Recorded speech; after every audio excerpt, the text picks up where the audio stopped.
Hit story में आपका स्वागत है। दोस्तों, आज की कहानी पति और पत्नी की है। पूरा सुनिएगा, बहुत मजा आएगा। मुझे अपनी पत्नी से बेहद मोहब्बत थी और वह भी मुझसे बहुत प्यार करती थी। मैं अकेला बैठा उस समय को याद कर रहा था जब मेरी शादी उससे हुई थी। कितना खूबसूरत दौर था। हम दोनों ही एक दूसरे को पाकर बेहद खुश थे। उस समय हमारे बीच कोई तीसरा ना था, जो अब आ चुका था।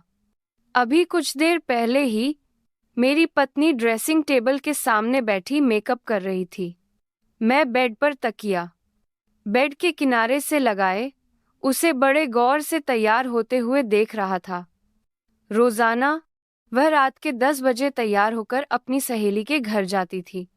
मेरी पत्नी अंजलि बहुत ही खुश मिजाज औरत थी और उसे मेकअप करने का ढंग भी आता था। तैयार होने के बाद बहुत ही प्यारी लगती थी। जब से कार हादसे में मेरी टांग की हड्डी टूट गई थी, मैं तो मोहताज होकर रह गया था। मेरी पत्नी ही अपनी सहेली के साथ मिलकर रात को ऑनलाइन कोई काम करने जाती थी। कभी रात के 1 बजे, कभी 2 बजे और कभी कभी तो सुबह 4:00 के बाद ही वापस आती थी। वो काम करती थी और घर का खर्चा चल रहा था। मेरी टांग पर प्लास्टर चढ़ा हुआ था। 6 महीने का बेड रेस्ट डॉक्टर ने बताया था। दिन भर अंजलि घर के कामों में और मुझे संभालने में गुजार देती और रात होती तो ऑनलाइन बिजनेस के लिए अपनी सहेली के घर चली जाती। लेकिन जब तक वह घर से वापस आती, मेरा दिल बेचैन रहता था। मुझे यह समझ नहीं आता था कि ऑनलाइन बिजनेस के लिए मेरी पत्नी इतना मेकअप करके तैयार होकर क्यों जाती है। मेरी पत्नी को उसकी सहेली का ड्राइवर ही लेने आता था और वही वापस छोड़ा जाता था। मेरे लिए यह बहुत बड़ी मजबूरी थी कि मैं इस वक्त लाचार था।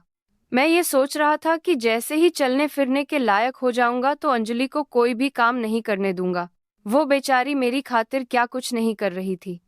एक बार मैंने अंजलि से कहा कि वो मुझे बताए कि वो ऑनलाइन काम कैसे करती है। मुझे भी सिखा दे। घर पर लैपटॉप मौजूद होता है।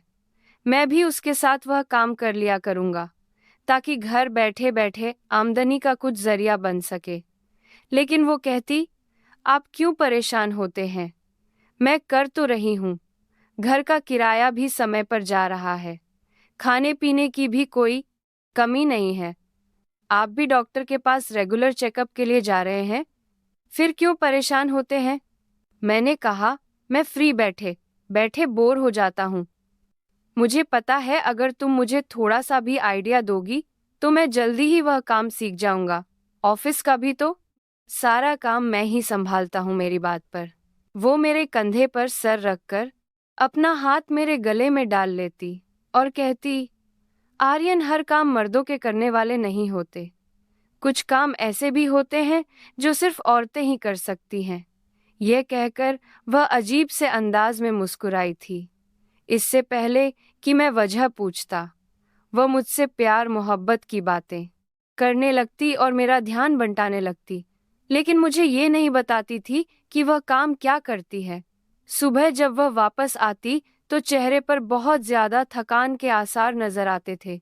यहाँ तक कि उसका मेकअप भी हटा हुआ होता था। आते ही वह बेड पर अपना पर्स फेंक देती और वही बेड पर लेट जाती। जाहिर सी बात है, पूरी रात जागकर काम करने के बाद उसे एक लंबी नींद चाहिए होती थी। लेकिन मेरे नाश्ते की फिक्र उसे सुबह दोबारा उठा देती थी। मुझे अपनी इस बेबसी पर रोना सा आने लगा था, जिसने मेरी पत्नी को थकाकर रख दिया था। मेरी पत्नी दोहरी जिम्मेदारी से गुजर रही थी। एक बार अंजलि नहाने चली गई थी और उसका पर्स बेड पर ही पड़ा हुआ था। उसे अभी तैयार होकर काम पर भी जाना था कि एकदम पर्स के अंदर रखे मोबाइल की बेल बजने लगी। मुझे लगा कि उसकी किसी सहेली का फोन होगा। मैंने उसका पर्स खोला और उसका मोबाइल निकाल कर ऑन कर दिया।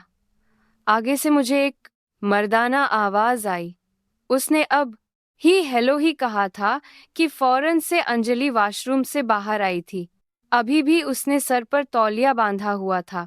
मेरे हाथ में फोन देखकर बड़ी फुर्ती से वह मेरे करीब आई और फोन मेरे हाथ से झपट लिया और फौरन कॉल डिस्कनेक्ट कर दिया। यह देखकर मुझे बड़ी हैरत हुई थी। आई कुंड एन मार्क्स। उसके चेहरे की उड़ी हुई रंगत देखकर मेरे दिल में अजीब से सवाल सर उठाने लगे थे। मैंने कहा, क्या हो गया है? तुम्हें किसका फोन था? कहने लगी, कोई नहीं, बस ऐसे ही कोई रॉन्ग नंबर था। कुछ दिनों से परेशान कर रहा है। मैं तो इसका फोन उठाती ही नहीं, खुद ही फोन कर करके थक जाएगा तो फोन करना बंद कर देगा। ये कहते हुए वो बीच बीच में अपना पर्स ले चुकी थी और दोबारा से अपने मोबाइल को पर्स में रख चुकी थी। फिर तौलिए से अपने बालों को आज़ाद किया और हेयर ब्रश अपने बालों पर चलाने लगी। लेकिन वो जल्दी जल्दी तैयार होने लगी। कहने लगी, आज मुझे थोड़ा जल्दी जाना पड़ेगा। कल कुछ क्लाइंट्स ने आना है और उनके साथ डील करनी है। तुम परेशान मत होना, वापसी पर मुझे सुबह हो जाएगी। वह साथ ही साथ फुर्ती से मेकअप भी कर रही थी। साथ ही साथ मुझे यह सब कुछ बता भी रही थी। मैं कभी भी अंजलि पर शक नहीं कर सकता था क्योंकि मेरे मुश्किल हालात में वो मेरा पूरा पूरा साथ दे रही थी। लेकिन आज उसके चेहरे पर मुझे एक अजीब सी बदहवासी नजर आ रही थी। मेकअप करते हुए उसके हाथों में कपकपाहट थी। वो जल्दबाजी में मेकअप कर रही थी। अभी उसे 15 मिनट ही हुए थे तैयार होते कि बाहर से ड्राइवर की गाड़ी का हॉर्न बजने लगा। मैं हैरान था, वो आज कितनी जल्दी आ गया। वो तो ठीक 10:00 पहुंचता था। अंजलि जाने से पहले मुझसे कहने लगी, अपना ख्याल रखना और अपनी दवा समय पर खाकर सो जाना, जागते मत रहना। मैंने हाँ में सिर हिला दिया। लेकिन उस रात मुझे नींद नहीं आई थी। मुझे याद आने लगा, आज तक अंजलि ने मुझसे कभी कुछ नहीं छुपाया था। अक्सर उसके मोबाइल पर आने वाली कॉल्स मैं उठा लिया करता था और उसके घर वालों की ही वह कॉल्स हुआ करती थी या फिर उसकी सहेलियों की होती थी। अंजलि बहुत ही मिलनसार टाइप की औरत थी। उसकी दोस्तों का सर्कल बहुत बड़ा था, इसलिए कोई ना कोई उसकी सहेली उसको फोन करती ही रहती थी। अक्सर वह किचन में काम में बिजी होती तो मुझसे कह देती, आर्यन प्लीज फोन सुन ले, देखें कौन है। उसे कह दे कि मैं अभी काम कर रही हूँ, बाद में कॉल कर लूंगी। मैं फोन उठाता तो उसकी कोई ना कोई सहेली होती थी। ऐसा पहले कभी नहीं हुआ था कि मैंने अंजलि का फोन पकड़ा हो और वो झपट कर मुझसे फोन छीन ले। उसने अपना फोन ऑफ करके पर्स में रख लिया था। मुझे उसकी यह हरकत अजीब लग रही थी। मैंने नींद की गोली भी खाई, लेकिन फिर भी मुझे नींद नहीं आई थी। हमारी शादी को 4 साल हो चुके थे, लेकिन हमारे अभी तक कोई बच्चा नहीं हुआ था। मगर इसके बावजूद अंजलि ने दिल छोटा नहीं किया था। वह बहुत ही जिंदा दिल टाइप की औरत थी। हर वक्त हंसती और हंसाती रहती थी। कहती थी, बच्चों का क्या है, हो जाएंगे उनकी खातिर, हम अपनी जिंदगी को परेशानी में क्यों गुजारें। वह अक्सर मुझे अपनी सहेलियों के किस्से सुनाती रहती, मुझसे कहती, आप भी अपने दोस्त बनाया करें, बातें किया करें। लेकिन मैं उसके गले में दोनों बाजू डालकर उसे खुद से करीब करके कहता, मेरी दोस्त तो तुम हो, पत्नी से अच्छी भी कोई दोस्त हो सकती है। भला तुम्हारे होते हुए मुझे किसी दोस्त की कमी महसूस नहीं होती। हाँ, अगर तुम कहती हो तो मैं तुम्हारी किसी सहेली से दोस्ती कर लेता हूँ, लेकिन देख लो, बाद में फिर ऐतराज मत करना। मैं उसकी बात को मजाक में डाल देता तो वो मुझे घूर कर देखने लगती। कहती, आर्यन मैंने मेल दोस्तों की बात की है, फीमेल दोस्त की नहीं। मैं ये बिल्कुल भी बर्दाश्त नहीं कर सकती कि आप किसी भी औरत से दोस्ती करें। मैंने उसके माथे को चूमा और कहा कि मैं भी बिल्कुल बर्दाश्त नहीं कर सकता कि मेरी पत्नी की दोस्ती किसी में येल से हो। मैं क्या, कोई भी मर्द यह बात बर्दाश्त नहीं कर सकता। मेरी बात सुनकर वह मुस्कुराने लगती। कहने लगती कि आपने यह सोचा भी कैसे। मैंने कहा, मैं तो यूं ही मजाक कर रहा था। उसने मेरे हाथ अपने गले से हटाकर पीछे कर लिए। कहने लगी, आपने मजाक में भी ऐसा क्यों कहा मुझे? आपका यह मजाक अच्छा नहीं लगा। आपके अलावा तो मैं किसी दूसरे मर्द को सोचना भी पाप समझती हूँ। क्या आपको लगता है कि मैं इस तरह की औरत हूँ जो मर्दों से गलत दोस्ती रखूंगी? मैंने कहा कि मैं तो मजाक कर रहा था। अंजलि, तुम क्यों सीरियस हो गई?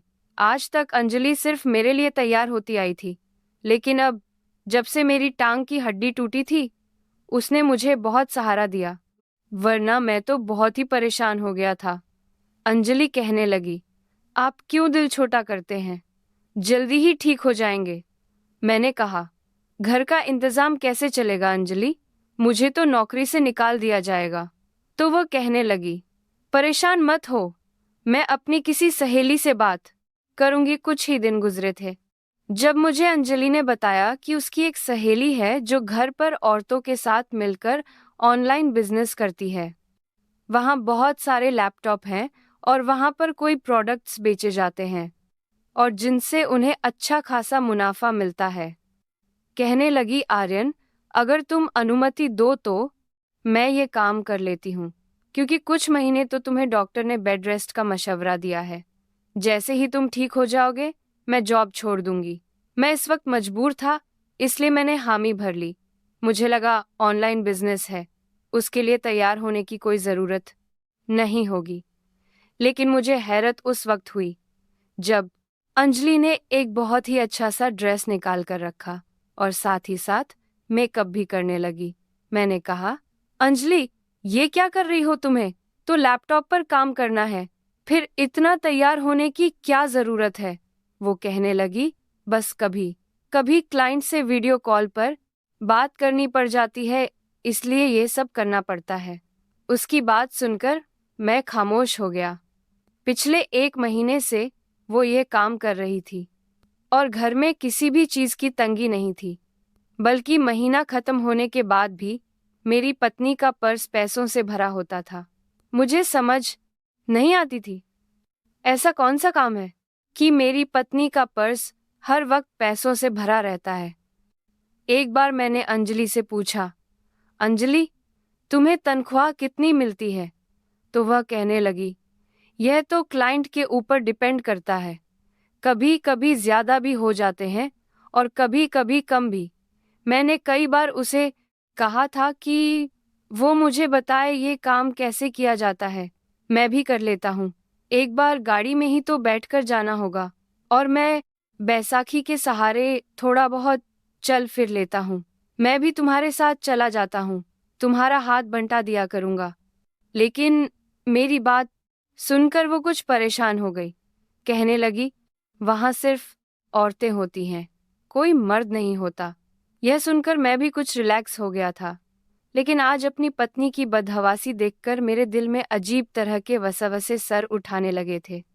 मुझे अपनी पत्नी पर शक नहीं करना चाहिए था। अब मुझे अपनी प्लास्टर चढ़ी टांग पर गुस्सा भी आने लगा था। काश कि मेरी गाड़ी का एक्सीडेंट ना हुआ होता और मैं यूं बेबसी से बिस्तर पर ना लेटा होता। मर्द के लिए यह तकलीफ कुछ कम नहीं होती। मैं अंजलि के बारे में सोचता तो मुझे अपनी सोच को बदलना पड़ता कि वो इतने मुश्किल समय में मेरी खातिर अपनी रात की नींद खराब कर रही है। मुझे उस पर शक नहीं करना चाहिए। खैर, ये 4-5 महीने भी गुजर गए। मेरी टांग से प्लास्टर भी उतर चुका था। मैंने भगवान का धन्यवाद किया क्योंकि अब मैं चल फिर सकता था। मेरी चाल में जरा सी लड़खड़ाहट थी, लेकिन फिर भी मैं नौकरी की तलाश में निकल पड़ा। लेकिन मेरे पुराने बॉस की कॉल मुझे आ गई।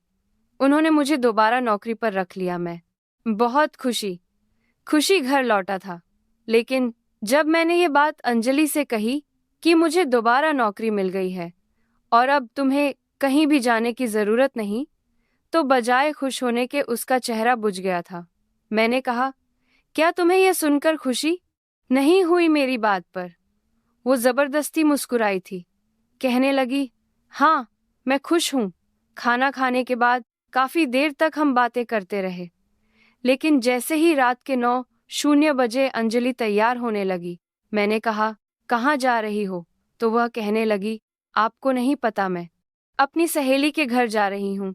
मैंने कहा, अंजलि, मेरी नौकरी मुझे मिल चुकी है, इसीलिए अब तुम्हें कहीं भी जाने की जरूरत नहीं है। वो मेरी मजबूरी के दिन थे जिसमें तुमने मेरा भरपूर साथ दिया था। लेकिन मुझे ये पसंद नहीं कि तुम अब काम करो। तुम घर भी संभालती हो, काम भी करती हो, तो देखो कितना ज्यादा थक जाती हो। मैं बड़ी मोहब्बत से उससे बात कर रहा था, लेकिन उसके माथे पर बल पड़ गए। कहने लगी, देखो, मैं यह काम इतनी आसानी से छोड़ नहीं सकती हूँ। वो मुझसे नजरें चुरा रही थी। मैंने कहा, क्यों नहीं छोड़ सकती? हमारे बीच यही तो तय हुआ था कि जब मैं ठीक हो जाऊंगा और मुझे जॉब मिल जाएगी तो तुम अपना यह काम छोड़ दोगी। मेरी बात सुनकर वो बेड पर मेरे पास आकर बैठ गई, मेरे हाथों को अपने दोनों हाथों में ले लिया और बड़े प्यार से कहने लगी, देखो आर्यन, उस वक्त हमें पैसों की बहुत जरूरत थी। तुम्हारी जॉब नहीं थी, तुम बीमार थे, इसलिए मेरी सहेली ने मुझसे एक कॉन्ट्रैक्ट पेपर साइन करवाया था कि मैं 2 साल से पहले उसका काम नहीं छोड़ सकती, वरना वो मुझे काम ही नहीं देती। उस वक्त मुझे काम की जरूरत थी, इसीलिए मैंने वो कॉन्ट्रैक्ट पेपर साइन कर लिया, और इसीलिए 2 साल से पहले मैं यह काम नहीं छोड़ सकती। यह सुनकर मुझे अंजलि पर गुस्सा आने लगा। मैंने कहा, तुमने इतना बड़ा फैसला किससे पूछकर किया? क्या तुम्हें नहीं लगता कि तुम्हें मुझसे बात करनी चाहिए थी? ये तुम्हारा फर्ज बनता था कि तुम मुझसे बात करती। वो कहने लगी, आर्यन, अगर मैं तुमसे बात करती तो तुम इनकार करने की हालत में नहीं थे। उसने मुश्किल समय में हमारा साथ दिया है, इसलिए मैं किसी भी कीमत पर वो कीमती बात करने हैं। कॉन्ट्रैक्ट छोड़ नहीं सकती, मुझे हर रात को जाना पड़ेगा। उसकी बात सुनकर मैं परेशान हो गया, लेकिन कुछ कह नहीं सका, क्योंकि उस वक्त मैं वाकई मजबूर था। एक बार शाम को मैं हॉल में बैठा था और अंजलि कमरे में थी। आज वो दिन में भी चली गई थी अपने काम से। लौटी थी सुबह, संडे का दिन था, इसलिए मैं टीवी देखने लगा। लेकिन अंजलि को नींद आ रही थी, इसलिए वो उठकर कमरे में चली गई थी। 1 घंटे तक मैं टीवी पर अलग अलग चैनल देखता रहा। उसके बाद जब मैं कमरे में दाखिल हुआ तो मेरे कदम जैसे कमरे के दरवाजे पर ही रुक गए। अंजलि बेड पर अपना नाइट सूट पहने ही वीडियो कॉल पर किसी से हंस हंस कर बातें कर रही थी। एक मर्दाना हंसी की आवाज ने मेरे कदम रोक लिए थे। जिन कपड़ों में वह इस वक्त बैठी हुई थी, वह इस काबिल तो न थी कि वो किसी मर्द से यूं वीडियो कॉल पर बात करती। ऐसे ही मैं कमरे का दरवाजा खोलकर अंदर आ गया और अंजलि की नज़र मुझ पर पड़ी और वो फिर से बदहवास हो गई। उसने फौरन से फोन बंद कर दिया। कहने लगी, आज जल्दी सोने का इरादा है क्या? मैंने उसकी बात को नज़रअंदाज किया और उसके पास आ गया। टांग में मेरे अभी भी दर्द रहता था और मैं कुछ लंगड़ा कर चलने लगा था। मैं उसके पास जाकर बैठा। मैंने कहा, अपना फ़ोन मुझे दो। यह सुनकर वो घबराने लगी। कहने लगी, तुम क्या करोगे? मैंने कहा, अंजलि, मुझे अपना फ़ोन दो। उसने अपना फ़ोन मुझे नहीं दिया। कहने लगी कि मेरे इसमें बहुत से कॉन्टैक्ट हैं, तुम क्या करोगे देखकर? मैंने कहा कि पहले भी तुम्हारे बहुत से कॉन्टैक्ट होते थे, लेकिन पहले तो तुमने कभी मुझसे मना नहीं किया था। मैं जानता हूँ अंजलि कि तुम ऑनलाइन काम करती हो और इस काम में तुम्हें मर्द और औरत दोनों से काम पड़ता होगा। मैं भी ऑफिस का काम करता हूँ, मेरे पास भी क्लाइंट मर्दों के साथ साथ औरतें भी होती हैं, और मैं इतनी पुरानी सोच का आदमी नहीं हूँ कि तुम मुझसे यूं डर दिखाओ। मैं देखना चाहता हूँ कि तुम किससे वीडियो कॉल पर बात कर रही थी। मेरी इस बात के बावजूद भी अंजलि ने मुझे अपना फ़ोन नहीं दिया था।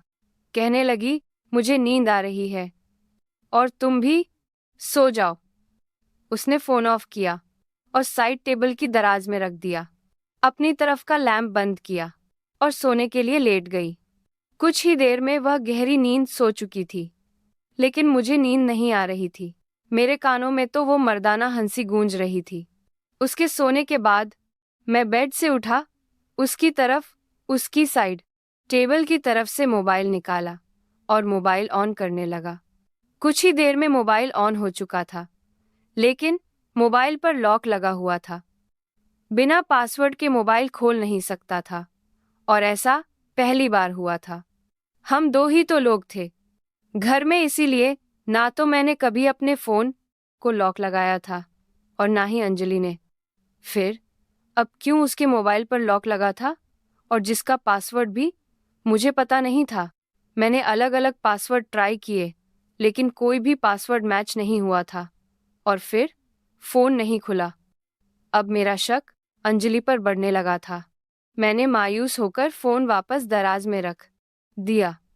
अब मैं सोच चुका था कि आज से उसे काम पर नहीं जाने दूंगा। पहली बार मेरा और अंजलि का झगड़ा हुआ था जब रात को मैंने जिद पकड़ ली कि वह काम पर नहीं जाएगी। पहले तो वह मुझसे लड़ने झगड़ने लगी, कभी प्यार से कभी गुस्से से समझाने लगी कि मुझे अपना कॉन्ट्रैक्ट पूरा करने दो। लेकिन मैंने कहा, मेरे नज़दीक किसी भी कॉन्ट्रैक्ट की कोई अहमियत नहीं है। तुम अपनी सहेली से कह दो कि तुम्हारा पति तुमसे इस बात पर झगड़ा करता है और तुम अब और काम नहीं करोगी।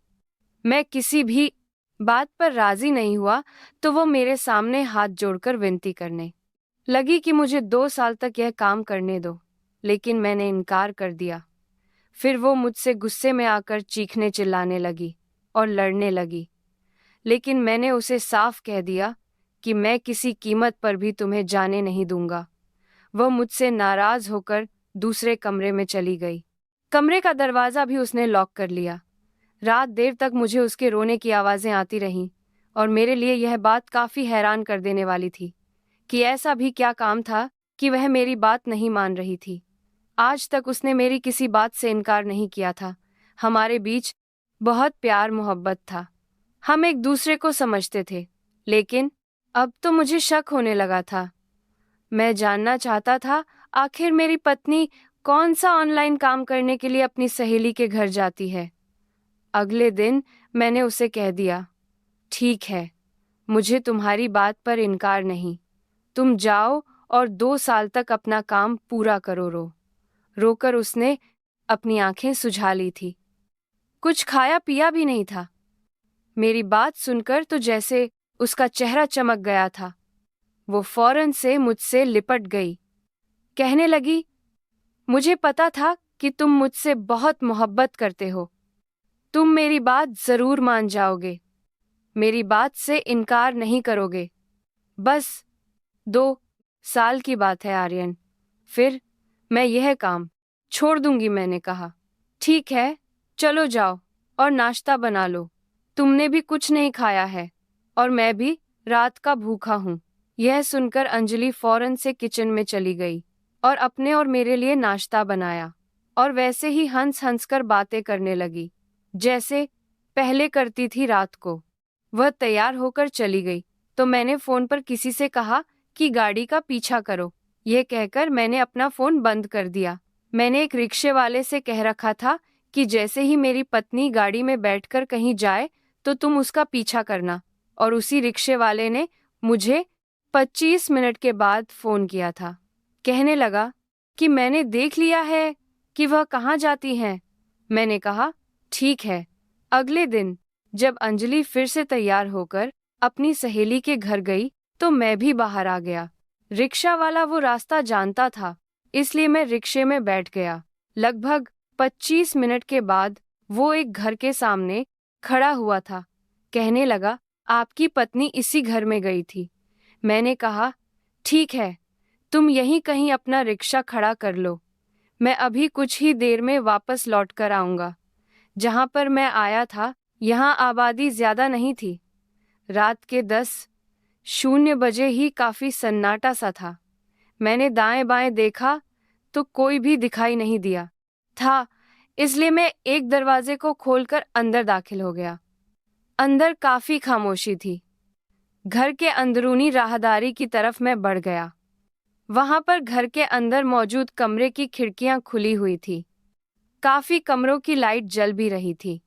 मैंने खिड़की खोलकर देखा तो वहां लड़कियां बेहुदा कपड़े पहने, फुल मेकअप किए, लैपटॉप पर वीडियो कॉल पर बात कर रही थी और उनकी बातें भी बहुत ही घटिया टाइप की थी।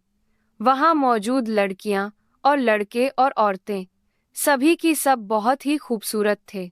मैं समझ चुका था कि मेरी पत्नी क्या काम करती है। वह लड़कों और मर्दों से पैसे लेकर उनसे वीडियो कॉल पर बात करती है, उनका दिल बहलाती है, उनसे दोस्ती करती है।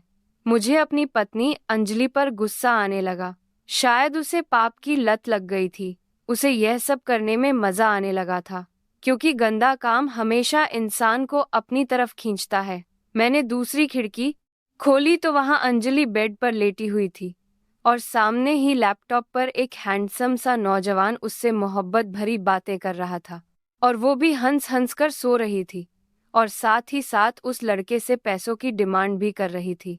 वह लड़का अंजलि से कह रहा था, ठीक है, अपना अकाउंट नंबर दे दो, मैं अभी पैसे भिजवा देता हूँ, लेकिन बदले में अंजलि को उसकी शर्त माननी पड़ेगी। ना जाने वह आदमी कौन सी बेहुदा फरमाइश अंजलि से कर देता कि तभी खिड़की खोलकर मैं अंदर कूद गया। मैंने फौरन से लैपटॉप बंद किया। अंजलि मुझे देखकर बदहवास हुई थी। मैंने कहा, तुम ऑनलाइन यह काम करती हो, तो यह तुम्हारा कॉन्ट्रैक्ट था। अंजलि मेरी बात सुनकर रोने लगी, कहने लगी, पहले यह काम मेरी मजबूरी था, लेकिन अब मुझे इस काम की आदत हो गई है। मुझे मर्दों से बातें करना अच्छा लगने लगा है। उनके मुंह से अपनी तारीफें सुनना मुझे अच्छा लगता है। रोज नए नए मर्दों से बातें करती हूँ तो मेरा भी मन बहलता है। मुझे इस काम की लत लग गई है। मैं इस काम को छोड़ नहीं सकती। मैंने कहा, यह गलत है, यह पाप का रास्ता है, इस पर तुम क्यों चल रही हो, और अब मैं तुम्हें अपने साथ नहीं रख सकता। मुझे लगा मेरी बात सुनकर अंजलि मेरे साथ चल पड़ेगी, लेकिन वह कहने लगी, अब मुझे इस काम का आता है, अब मुझे इस माहौल की आदत पड़ गई है, मैं यह छोड़ना नहीं चाहती और मैं तुम्हें छोड़ सकती हूँ। मुझे अंजलि के जवाब पर हैरत हुई थी। मैं वहां से वापस लौट आया। समझ गया था, पाप का रास्ता किसी दलदल की तरह होता है। इंसान अगर खुद से कोशिश ना करे, इस रास्ते से निकल नहीं सकता। लेकिन मुझे यह भी उम्मीद थी कि इसका अंजाम हमेशा बुरा होता है, इसलिए मैंने अंजलि को तलाक नहीं दी थी, इस उम्मीद पर कि शायद वह वापस आ जाए। दोस्तों, हमारी कहानी कैसी लगी? आप कमेंट बॉक्स में ज़रूर बताना, और अगर अच्छी लगी हो तो प्लीज़ कहानी को लाइक कर देना, और ऐसे ही कहानी सुनने के लिए हमारे चैनल को ज़रूर सब्सक्राइब करना। फिर मिलते हैं नई कहानी के साथ।